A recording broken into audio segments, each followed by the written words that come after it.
যা করছিস করবে না, আমার ধর্মের উপরে আঘাত খাবি না, আমার ধর্ম সদাচারে আঘাত খাবি না।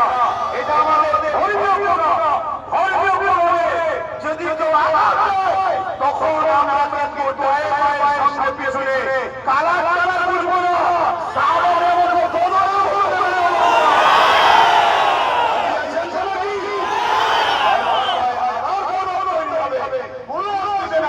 কিন্তু তোমরা আমরা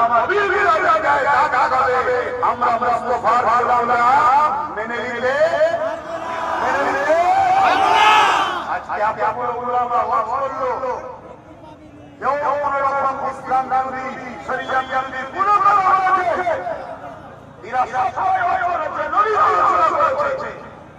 তাহলে এই দেশে সবাই আলোচনা করতে পারে, তাহলে আমরা নবীর আলোচনা করতে পারি না। কিন্তু দুঃখের বিষয় আমাদের সব থেকে বড় দুশমন হলো কিছু ছদ্মবেশী মুনাফিক মুসলমান।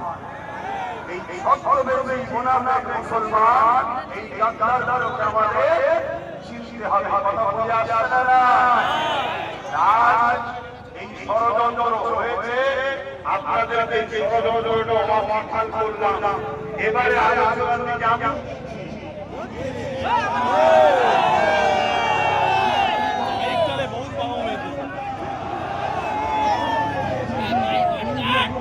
মাইক টালে ছেলে খেলা দেখে